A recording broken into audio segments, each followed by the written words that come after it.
O Academia destaca um estudo que pesquisou a institucionalização política de crises éticas através do direito. O trabalho foi desenvolvido sobre as perspectivas de Adorno, Habermas, Foucault e Honneth.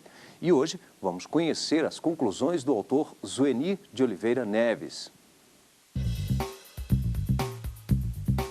Abordagem jusfilosófica das relações de dominação institucionalizada e das possibilidades de sua superação. Dissertação apresentada ao Programa de Pós-Graduação em Direito da Pontifícia Universidade Católica de Minas Gerais, como requisito parcial para obtenção do título de Mestre em Direito. Você também vai conhecer parte da bibliografia base deste estudo e as teses e dissertações da área jurídica que já estão disponíveis no mercado editorial. Também conosco, dois convidados para debater a dissertação de hoje. Alexandre Araújo Costa, doutor em Direito pela Universidade de Brasília e também professor do Instituto de Ciência Política na UNB. E Enzo Belo, doutor em Direito pela Universidade do Estado do Rio de Janeiro e professor adjunto da Universidade Federal Fluminense e professor do mestrado em Direito da Universidade de Caxias do Sul. Quero aqui agradecê-los pela presença, professor Enzo, professor Alexandre, muito obrigado por aceitar o convite da TV Justiça para participar do programa Academia de hoje. E ao professor Zueni pedir para que ele faça a apresentação de seu trabalho e, claro, agradecer também por aceitar o convite da TV Justiça. Ok, Rimac, eu agradeço a oportunidade de estar aqui apresentando o meu trabalho. Agradeço a presença e a participação do doutor Alexandre e do doutor Enzo. É sempre muito bom a gente poder discutir as nossas ideias e colocar em pauta questões tão importantes como a questão da dominação, da relação entre o direito e a política e coisas similares. Vamos lá. O nosso trabalho adota como marco teórico a modernidade capitalista. Essa pesquisa se debruça sobre a institucionalização política das crises éticas através do direito. Essas crises se iniciam nas relações individuais de reconhecimento e de mediação do justo. Tal institucionalização se inicia com a transposição teórica e processual para o direito de acepções de justiça individualística e egoisticamente concebidas e se concretiza no ensejo da utilização processual das normas e dos institutos de direito construídos em função dessa mesma transposição. Aqui medeia-se o justo jurídico, esse justo jurídico que muitas vezes incorpora o modo individualista de organização social, reservando sem que o queira os lugares dos grupos de poderes saídos da própria realidade social e que estão no Estado porque o recurso ao justo jurídico patológico os auxilia na manutenção do status quo. Assegura-se com caráter autoritativo do direito a estrutura patológica das instituições e quadros sociopolíticos marcados pela não reelaboração dos impulsos, conforme a convicção da dependência recíproca das liberdades. O objetivo geral do nosso trabalho é, portanto, duplo. De um lado, visa-se a elucidação das distorções e das paralisações experimentadas pela racionalidade nas micro-relações éticas de reconhecimento. E, de outro, quer-se retratar o processo de conformação e de deformação das instituições e dos indivíduos ocasionado pelo surgimento de noções distorcidas de justiça. Tais concepções do justo são patológicas e moldam o direito, os indivíduos e o Estado, reforçando a dominação institucionalizada, quadro sociopolítico que, segundo o entendimento aqui esposado, não é descendente, mas, sobretudo, ascendente, ou seja, ele não se atrela exclusivamente a um poder central que desce às microestruturas. Nesse aspecto, a nossa pesquisa se coaduna com a análise Foucaultiana do poder. Essa análise é ascendente, malgrado guarde com relação a ela dessemelhanças quanto ao intento teórico. Esse intento teórico atribui as mazelas políticas aos problemas ocorridos nas micro-relações jurídicas e extrajurídicas de reconhecimento. Por isso, pugna pela superação via microrrelações intersubjetivas do sentido patológico que condiciona a atualização das instituições jurídicas e políticas. Entende-se que é por intermédio do nível da interpessoalidade, das relações eu-tu, que se alcançará o que Manfredo Araújo de Oliveira chama de estruturalidade ou institucionalidade, nível caracterizado pela criação de espaços de mútuo reconhecimento das liberdades. No concernente aos objetivos específicos do trabalho, tem-se como primeiro a análise da racionalidade sob as perspectivas de Theodor Adorno, Jürgen Habermas, Michel Foucault e Axel Honneth, evidenciando os prejuízos trazidos pelo individualismo e pelo egoísmo humano enquanto patologias à emancipação dos seres. Depois, intenciona-se elucidar a interface existente entre as relações de reconhecimento e as mediações do justo e a conexidade existente entre esses processos mediadores e a constituição pragmática, teorética e dialética do direito nas circunstâncias modernas. Descreve-se a dinâmica de atualização e desenvolvimento das concepções do justo no interior das relações de reconhecimento. Relações estas que estão inevitavelmente permeadas por atitudes intersubjetivas que dão ensejo à concretização de normas implícitas. Estas normas foram previamente construídas nas práticas dos predecessores dos sujeitos em interação. Esses sujeitos, agindo, conferem a si próprios e à realidade em que se inserem sentido. Atuam, por assim dizer, tanto na condição de estruturantes do contexto histórico, quanto na condição de estruturados desse contexto histórico.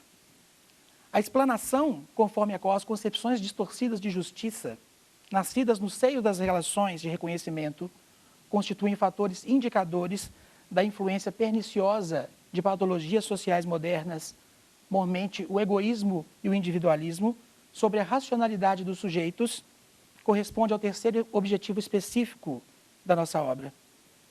Como os indivíduos não mais encontram nos outros o sentimento de si próprios, têm dificuldades de se limitarem nos respectivos impulsos e de, assim, preservarem a liberdade, convencidos da dependência recíproca no alcance da sua autorrealização. Por tais motivos, eles não se autorrealizam.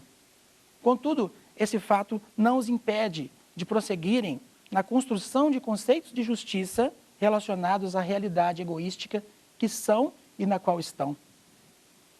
A pesquisa adota como quarto objetivo específico a evidenciação de que tanto a prática de ações acriticamente fundamentadas em padrões injustos que integram normas e institutos jurídicos, como o manejo processual irrefletido desses mesmos institutos, revelam patologias da racionalidade desenvolvidas nas microrrelações de reconhecimento jurídicas e extrajurídicas. Essas patologias são caracterizadas pela apatia e pela ausência de reação crítica, reação que, acredita-se, inclusive, seria capaz de promover o restabelecimento das condições intersubjetivas de existência violadas e da eticidade enquanto esfera do ser social, que, com base em formas interativas de praxis, define normas comunitárias para a ação dos indivíduos.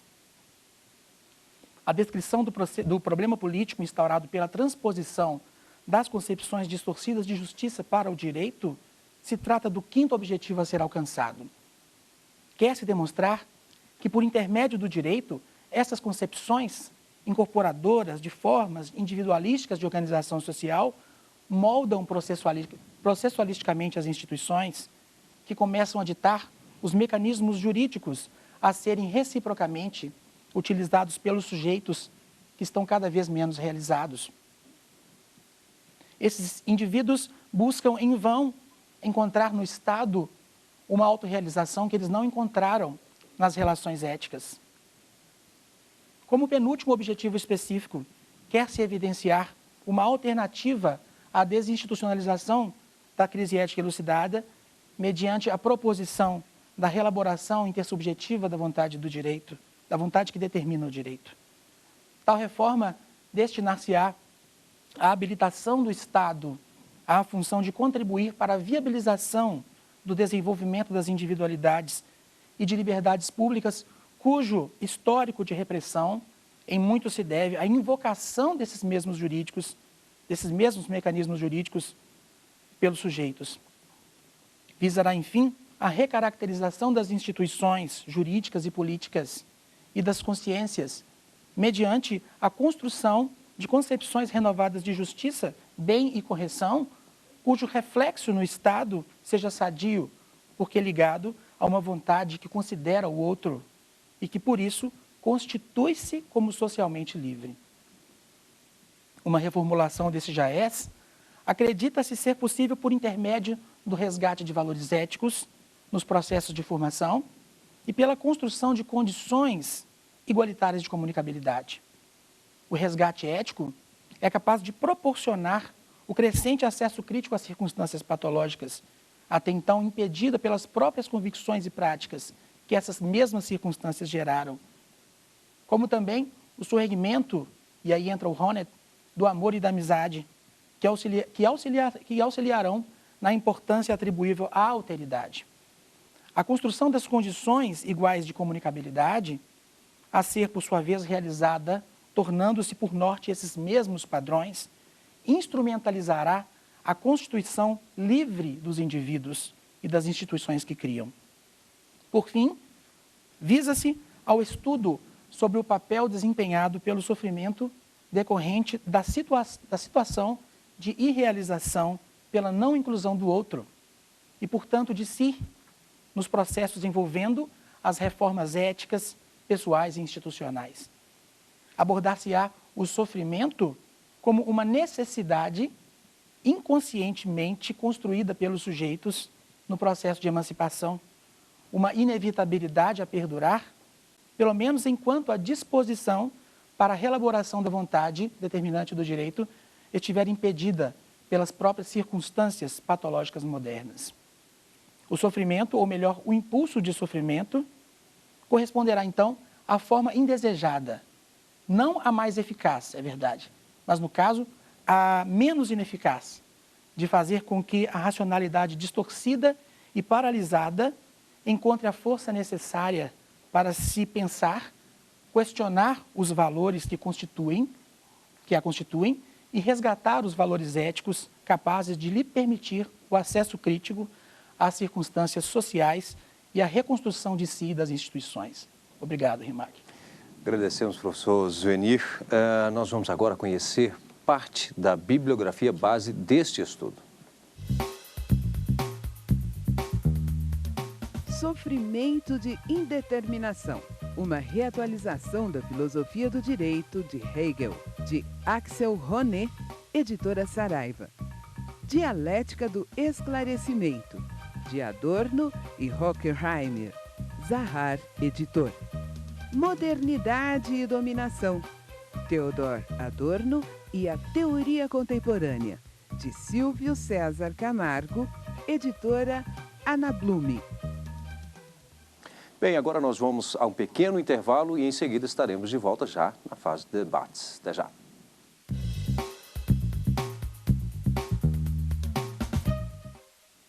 Hoje, no Academia, estamos debatendo a dissertação do mestre em Direito Zuenir de Oliveira Neves, abordagem jus-filosófica das relações de dominação institucionalizada e das possibilidades de sua superação. Daqui a pouco nós iniciaremos o debate com os convidados de hoje, Alexandre Araújo Costa e Enzo Belo. Mas antes gostaria de convidá-los para acompanharmos alguns trabalhos, algumas publicações de teses e dissertações que ganharam o mercado editorial.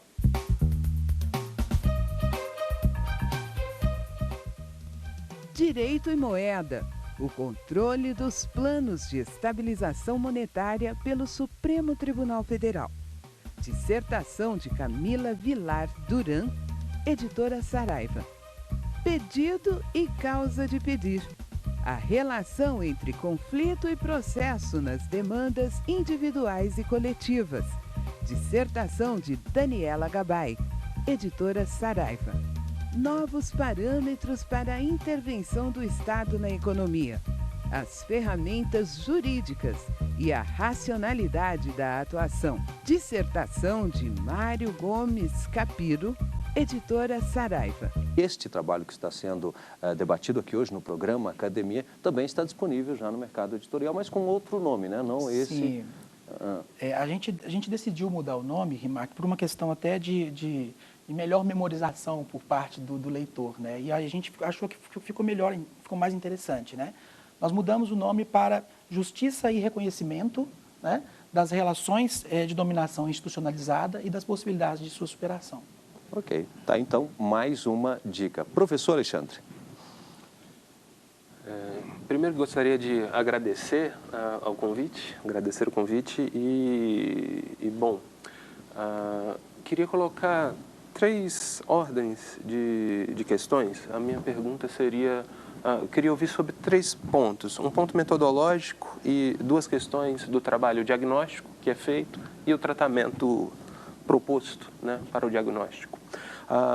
Metodologicamente, eu acho que não ficou muito claro o que seria os seus pressupostos e o que seria o que você afirma que a realidade se coloca. Em vários pontos do trabalho há afirmações, por exemplo, o Estado é essencialmente ético, né, no sentido de que o individualismo nega essa dimensão comunitária e que o correto seria que a gente se percebesse como membro orgânico de uma comunidade e por isso aceitasse os valores hegemônicos tradicionais.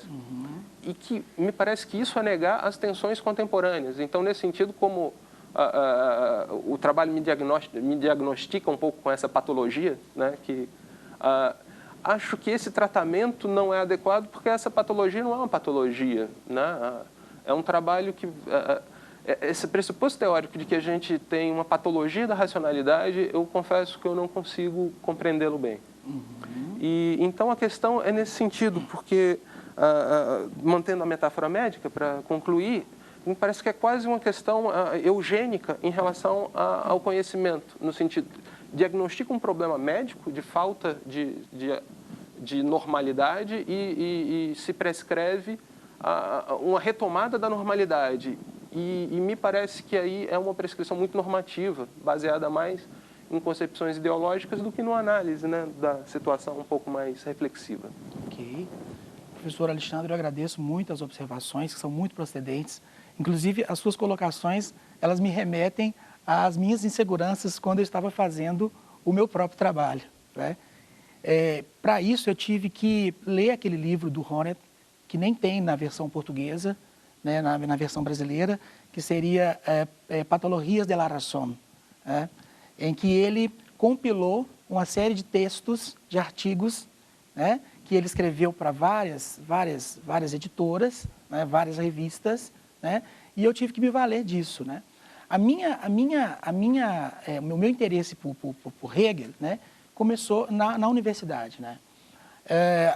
Aquela questão da evolução da razão na história, né, me chamou muito a atenção, né? A questão da razão, né, a divisão entre o direito, a moralidade e a eticidade, e dentro da eticidade você tem a família, a sociedade civil e o Estado sendo o ápice da concretização das individualidades, né?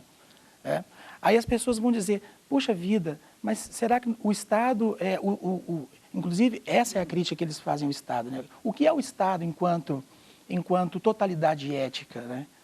O sujeito enquanto singularidade se realizando no Estado, que seria a universalidade, né? Vem aquela ideia do contratualismo, né? Aquela ideia de instrumentalização, né? A frase que Hegel fala, os indivíduos são meios para o Estado, né? As pessoas começam a querer saber meio para o Estado, como assim o cidadão vivendo em função do Estado, né? Quando, na verdade, essa foi a grande preocupação de Hegel em contestar essa ideia instrumental de Estado, né?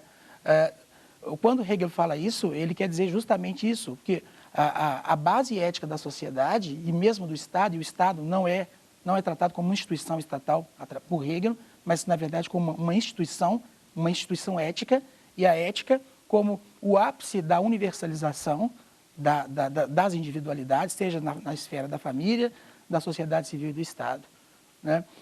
E isso me levou ao seguinte, como né, nós vamos construir um Estado, né, enquanto totalidade ética, se, né, existe o que eles chamam de patologias da razão, que se deveriam a influências de sistemas de pensamentos e ideologias, né, na racionalidade dos sujeitos. Como a razão vai encontrar essa disposição, uma vez que, né, o egoísmo e o individualismo fazem parte das pessoas, né? Agora, todo ponto de vista é a vista de um ponto, né? Todos nós, para construir as nossas teorias, nós partimos de pressupostos teóricos, né?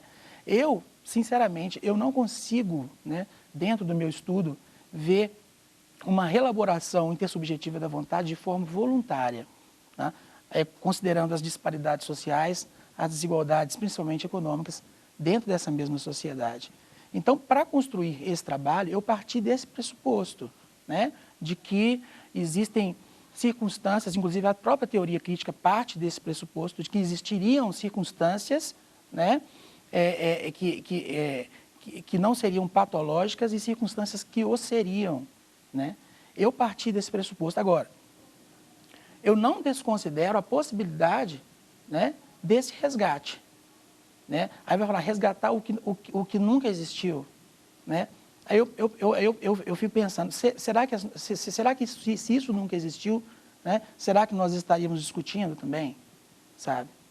Eu fico pensando isso e fica parecendo realmente uma contradição. Poxa, ele fala que a sociedade está perdida, que existe o individualismo, que não tem volta, quando na verdade ele fala que existe alguma possibilidade de resgate. Eu acho que esse é o grande ponto da teoria crítica, que inclusive o Axel Honneth e o próprio Habermas está discutindo atualmente. Professor Enzo Bello. Olá, Rimac, professor Alexandre, Zoeni. Inicialmente gostaria de agradecer aqui pelo convite, pela participação novamente aqui na academia. Bem, o seu tema, como já é destacado, é um tema complexo, é um tema que já vem sendo trabalhado e retrabalhado na filosofia em geral e na filosofia do direito especificamente. Eu escolhi aqui alguns tópicos centrais, vou fazer um breve comentário e depois apresentar um questionamento para o nosso debate. Uhum. Bom, de acordo com a sua narrativa, a proposta epistemológica da modernidade seria de avançar em relação ao paradigma anterior da Idade Média, né, o paradigma calcado numa visão teocêntrica do mundo, e com o advento do antropocentrismo, surgiria uma série de novos elementos a pautar a própria concepção do ser humano, seu lugar no universo, e aí as relações intersubjetivas, se seriam de horizontalidade ou de verticalidade. Então, haveria um avanço no seu entendimento, no sentido emancipatório, na medida em que se deixaria de ter uma dinâmica de dominação calcada em elementos exteriores, metafísicos, e aí vem o advento desse paradigma do racionalismo, da racionalidade prática, tudo mais, que está necessariamente atrelado a outros pontos de vista. E aí eu sinto um pouquinho a ausência de um elemento concreto no seu trabalho. Então, acaba que a discussão fica muito no plano filosófico abstrato.